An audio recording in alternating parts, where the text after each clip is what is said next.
하나님의 말씀 보겠습니다. 사무엘상 15장 15절입니다. 사무엘상 15장 15절 하나님의 말씀을 받들어 읽겠습니다.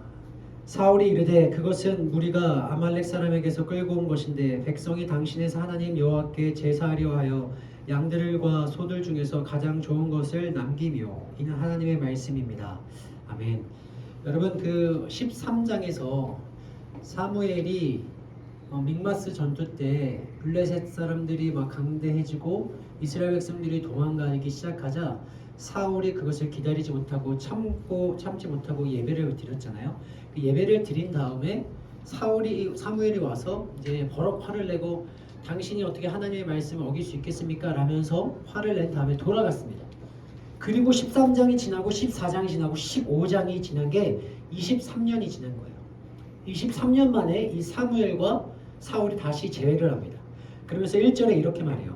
사무엘이 사울에게 이르되 여호와께서 나를 보내어 왕에게 기름을 부어 그의 백성 이스라엘 위에 왕으로 삼으셨은즉 이제 왕은 여호와의 말씀을 들으소서. 23년 만에 사울을 만나서 어떻게 지내셨습니까? 왕으로서 이스라엘을 잘 다스리고 계십니까? 이런 안보 질문이 아니라 당신이 능력도 없었고 당신의 어떠한 재력도 없었고 당신에게 어떠한 자격도 없었음에도 불구하고 하나님께서 너를 선택하셔서 왕으로 세우셨으니까 이제는 하나님의 말을 들으소서라고 사울에게 팩폭을 날립니다. 그러면서 하는 말이 이스라엘이 출애굽을 할 당시에 아말렉 족속이 이스라엘을 괴롭혔기에 내가 이제 이스라엘을 멸하러 하노니 너는 가서 아말렉 사람들을 치라라고 명령하십니다. 근데 여러분 아말렉 족속이 어떤 족속이냐면 여러분 야곱의 형이 누구죠? 괜찮아요. 이건 알았으면 좋겠는데 야곱의 형 에서의 후손이 바로 아말렉입니다. 이 아말렉 족속이 무슨 짓을 했냐면 이스라엘 백성이 출애굽을 할 때 선두에는 건강한 사람들이 서고 말미에는 누가 섰을까요? 노약자들, 여자들, 어린이들이 섰어요. 근데 이 아말렉 족속이 정말로 이 노략질을 이 맨 이스라엘 백성의 행군의 맨 마지막 쪽에 있는 노약자와 어린이와 여자들을 노략질한 행동을 했어요. 그러니까 하나님께서 모세에게 뭐라고 말씀하셨냐면 이 땅에서 아말렉의 흔적을 지워버릴 것이다 라고 말씀하셨어요. 그런데 이 모세 시대 때 명령하시고 나서 이 사무엘 시대 때 와서 그 명령을 진행시키시는 것이 바로 오늘 사무엘상의 15장 말씀입니다. 그런데 하나님께서 모세 시대 때 말씀하셨던 이 땅에서 아말렉의 흔적을 지워버리라고 했던 그 말씀이 물론 하나님의 백성을 괴롭혔기 때문에 내가 너희를 진멸하려고 했기 때문에 진멸할 거야 라는 그런 단순한 모습이 아니라 하나님께서 이스라엘 백성의 왕으로 세우신 이 사울을 23년 만에 다시 기회를 주시는 행위예요. 너는 이제 여호와의 말씀을 들어라. 아말렉 족속을 진멸하되 남녀노소를 막론하고 어린아이 심지어 젖 먹는 아이까지 다 죽여버려 진멸하라고 말씀하세요. 그리고 그들이 갖고 있는 모든 소와 양과 가축들을 다 진멸하라라고 말씀하세요. 그러니까 그 무엇도 이 땅에서 남기지 말라. 흔적을 없애버리라는 하나님의 명령이었어요. 그래서 사울이 이제 빌라임이라는 곳으로 이스라엘 백성을 소집합니다. 군대를 소집합니다. 근데 여러분 15장 전에 14장에서 블레셋 사람과 전쟁했을 때 몇 명 모였다고 했죠? 3,000명 모였어요. 근데 3,000명 모였는데 이번에 하나님의 말씀을 받고 이스라엘 백성을 소집했더니 21만 명이라는 대군이 모입니다. 21만 명이라는 대군이 모여서 이제 전쟁을 하려고 하는데 이 사울의 이 겐 사람에게는 너는 빨리 우리가 전쟁을 하려고 하니까 도망가라고 말을 해줘요. 이 겐 사람이 누구냐면 여러분 모세의 장인이 어디 나라 사람일까요? 겐 사람입니다. 자, 그러니까 너를 선대하는 자에게는 내가 선대하고 너를 저주하는 자에게는 내가 저주리라고 했던 이 아브라함에게 했던 말씀이 정확하게 아말렉과 겐 사람에 대비돼서 하나님께서 지금 그 말씀을 이행하고 계신 거예요. 그래서 이스라엘 백성들을 데리고 이제 블레셋 사람들을 치기 시작하는데 완벽한 승리입니다. 이스라엘 백성들이 어떤 어려움도 없이 이스라엘 백성들이 애굽의 국경까지 이 아말렉 족속을 치고 물러가게 합니다. 그런데 여러분 잘 생각해 보면 이 아말렉 족속을 하나님께서 치게 하셨던 그 강력한 그 아말렉 족속을 치게 하셨던 그 전쟁의 스토리가 성경에는 하나도 기록되어 있지 않아요. 그냥 아말렉을 치니라 이렇게 끝나요. 왜 그럴까? 여러분 지금 하나님의 이 관점은 이스라엘 백성들이 아말렉을 쳐서 이기느냐 안 이기느냐, 이스라엘 백성이 어떤 전술과 어떠한 능력을 가지고 아말렉 족속에게 복수하느냐에 중요한 것이 아니라 하나님은 이미 내가 너희에게 아말렉 족속을 치라 하셨기 때문에 승리는 이미 기정사실화된 거예요. 그럼 하나님의 포인트는 뭐냐면 내가 너에게 아말렉을 진멸하라 했는데 남녀노소 관계없이 어린아이 심지어 젖을 떼지 못한 아이들까지도 다 진멸하고 모든 가축을 다 진멸하라고 했는데 과연 네가 이것을 지켜서 나에게 돌아올 것이냐, 내 말에 네가 순종할 것이냐라는 마지막 시험 무대였어요. 자, 근데 여러분 사무엘은요 안타깝게도 하나님의 말씀을 지키지 않습니다. 아말렉을 너무도 손쉽게 이기고 사람들이 환호성을 치고 사람들이 기뻐하자 사울은 아말렉 왕인 아각을 살려둡니다. 그리고 그를 잡아서 전리품으로 가져와요. 거기에다가 그들이 갖고 있던 소와 가축과 양 이것들 중에서 가장 기름지고 좋아 보이는 품종들을 다 골라내서 그것을 가지고 돌아옵니다. 그러니까 이 모습을 보고 계시는 하나님이 11절에 이렇게 말씀하세요. 11절입니다. 내가 사울을 왕으로 세운 것을 후회하노니 그가 돌이켜서 나를 따르지 아니하며 내 명령을 행하지 아니하였음이라 하신지라. 사무엘이 근심하여 온 밤을 여호와께 부르짖으니라. 아멘. 하나님이 사울을 왕으로 세우신 것을 후회하신다라고 기록하고 있습니다. 근데 하나님은 사람이 아니기에 후회가 없다고 말씀하셨는데 이상한 거 아닌가요? 라는 생각이 드실 수 있어요. 근데 여기서 말하는 후회라는 단어는 측은히 여기다 불쌍히 여기다 해요. 그러니까 하나님은 사울에게 마지막 기회를 얘가 나에게 돌아올 수 있는 마지막 기회를 주었음에도 불구하고 얘가 상황에 흔들려서 재물의 욕심을 뺏겨서 사람들의 인정을 받기 위해서 하나님의 말씀을 저버리는 그 행위를 하는 것이 너무도 안타깝고 불쌍해서 내가 왕으로 세운 것을 후회한다라는 표현을 쓰십니다. 그리고 그 마음을 알았던 사무엘이 밤새도록 사울을 위해서 기도합니다. 사무엘이 그 아침이 되었을 때 이제 사울을 만나러 갑니다. 사울을 만나러 가는데 어떤 사람이 와서 사무엘에게 지금 사울이 자신을 위해서 기념비, 전쟁 승리비를 세운 다음에 길갈로 돌아가고 있습니다 라고 말을 전해줘요. 여러분 사무엘의 입장에서 사울이 하는 행동이 얼마나 철딱선이 없게 느껴졌을까. 너에게 준 마지막 기회였는데 너는 그것을 너무도 가볍게 여기면서 지금 네가 이겼다고 너의 업적을 기념하기 위해서 기념비를 세우고 길갈로 돌아간다?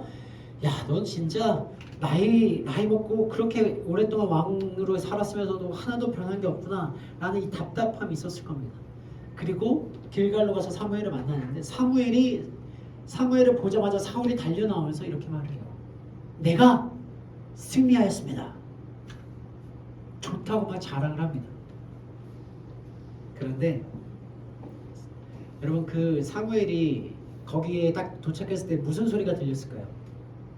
수많은 가축들을 데리고 왔잖아. 근데 울음소리가 들리는 거야. 가축들의 울음소리. 그러니까 사무엘이 어금니를 꽉 깨물고 지금 이게 무슨 소리입니까? 라고 물어봅니다. 그랬더니 사울이 이렇게 말해요. 15절. 사울이 이르되 그것은 무리가 아말렉 사람에게서 끌고 온 것인데 백성이 당신의 하나님 여호와께 제사하려 하여 양들과 소들 중에서 가장 좋은 것을 남기며. 여러분 지금 사울이 하는 말이 되게 어이없잖아요. 내가 승리했습니다. 아 그래요. 그런데 지금 이게 무슨 소리입니까? 지금 분명히 이거는 하나님께서 다 진멸하라고 했던 양들과 소들과 가축들 아닙니까? 라고 했더니 사울이 한다는 말이 무리가 아말렉 사람에게서 끌고 온 것인데 백성이 당신이 하나님께 예배하려고 했습니다. 그래서 갖고 온 겁니다 라고 합니다. 여러분 지금 여기 이 이스라엘의 최고 결정권자이 누굽니까? 사울이에요. 이스라엘 백성들이 아무리 그 소와 양을 갖고 오려고 한다 할지라도 사울이 허락하지 않으면 갖고 올 수가 없어요.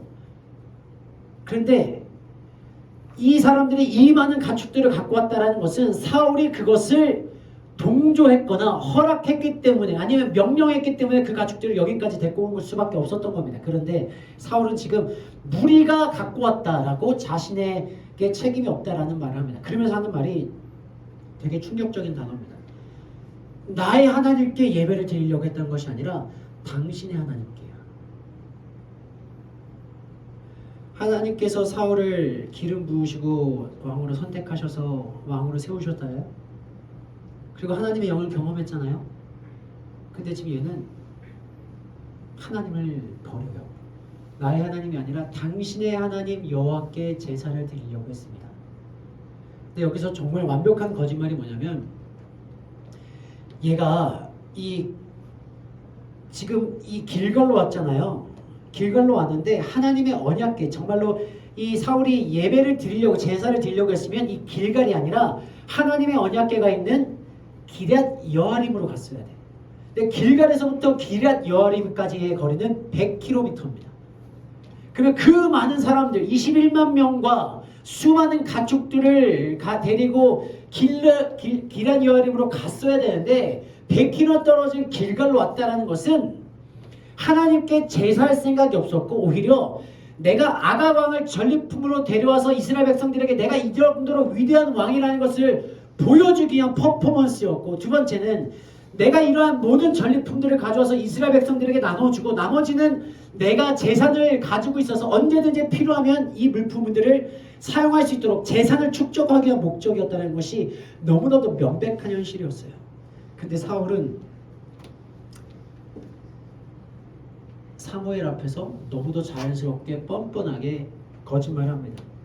그랬더니 사울의 말을 듣고 있었던 사무엘이 기가 차서 소리칩니다. 그만 말하세요. 그만 말하세요 라고 말하면서 너가 이제까지 어렸을 때부터 주눅 들어 있었고 너희 집은 가장 작은 집안이라고 해서 자기 의기소침해져 있었고 하나님께서 너를 기름 부으셨을 때도 너는 하나님에 대한 믿음이 없었고 하나님께서 너에게 재미 뽑으면서 너에게 왕을 세우셨을 때도 너는 두려워해서 숨어 있었던 넌 아무것도 아닌 네가 어떻게 하나님 앞에 이런 짓을 할 수 있느냐라고 했더니 사울이 또 똑같은 핑계를 냅니다. 이 사람들이 이 백성들이 자신은 진멸하라고 했으나 이들이 좋은 것을 선별해서 갖고 왔습니다. 어쩌라고요? 라고 말을 해요. 그래서 이때 사무엘이 사울에게 했던 정말 유명한 말씀 22절입니다. 사무엘이 이르되 여호와께서 번제와 다른 제사를 그의 목소리를 청종하는 것을 좋아하신 같이 좋아하시겠나이까. 순종의 제사보다 낫고 듣는 것이 순양의 기름보다 나으니 즉 네가 아무리 좋은 순양과 우양과 염소와 양을 가지고 하나님 앞에 제사한다 할지라도 하나님의 말씀을 듣는 것보다 하나님께서 더 좋아하시겠느냐. 네가 아무리 종교 행위를 열심히 하고 화려하게 한다 할지라도 하나님께서 그것을 더 좋아하시겠느냐 라면서 사무엘을 책망합니다. 그러자 사울이 이렇게 대답합니다. 24절 사울이 사무엘에게 이르되 내가 범죄하였나이다. 내가 여호와의 명령과 당신의 말씀을 어긴 것은 내가 백성을 두려워하여 그들의 말을 청종하였음이니이다.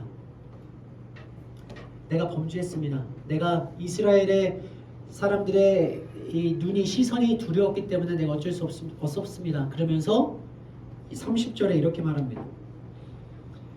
사울이 이르되 내가 범죄하였을지라도 이제 청하옵나니 내 백성의 장로들 앞과 이스라엘 앞에서 나를 높이사 나와 함께 돌아가서 당신의 하나님 여호와께 경배하게 하소서 하더라. 여러분 지금 이 사울이 하는 말이 내가 정말 잘못했어요. 내가 정말 잘못했으니까 하나님 앞에 다시 한번 예배를 드려주세요 라고 말하는 그런 고백이 아니에요. 이 사울이 하는 고백은 내 백성의 장로들과 이스라엘 앞에서 나를 높이사요.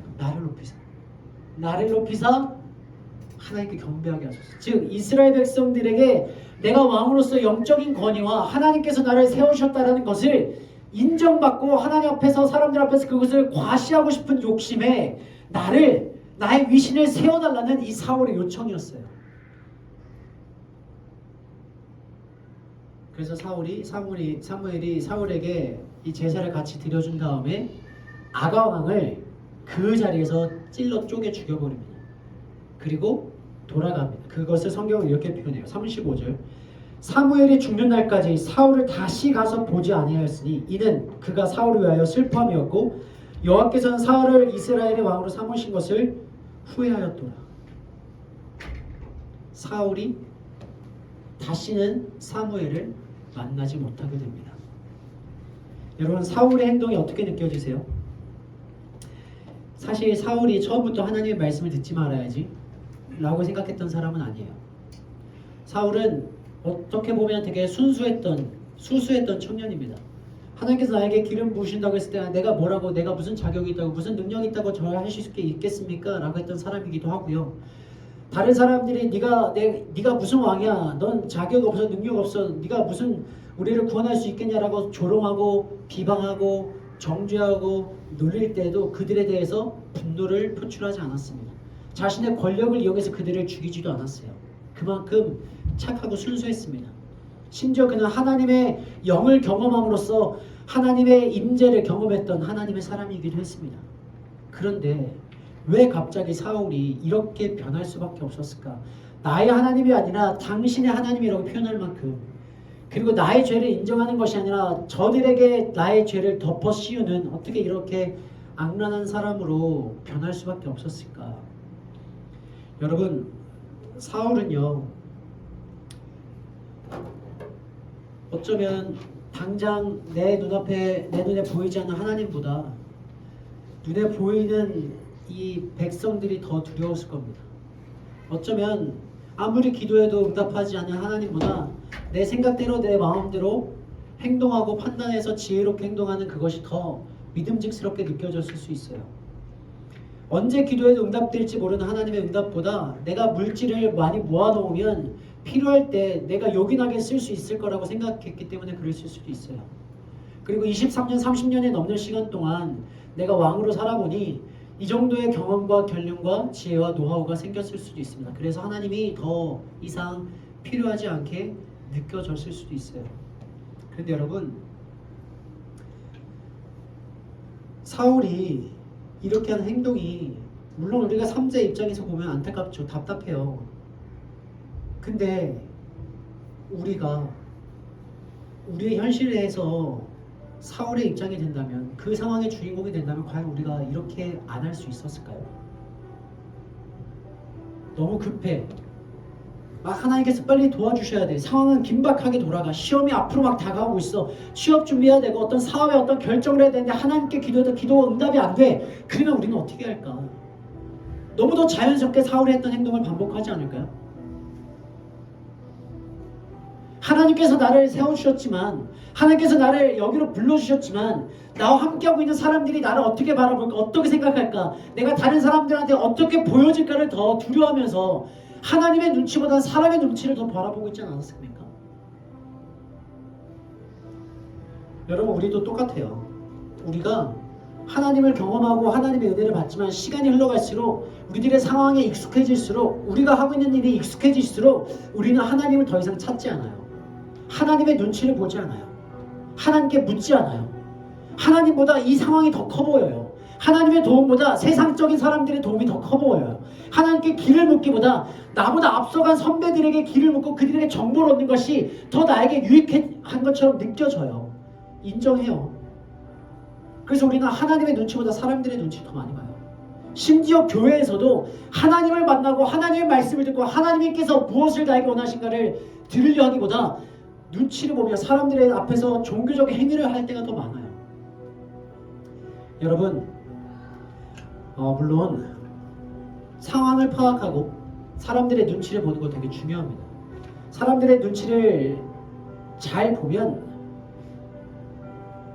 이 분위기도 좀 화기애애하게 만들 수 있고 다른 사람을 편하게도 만들어줄 수 있어요. 눈치가 좋으면요.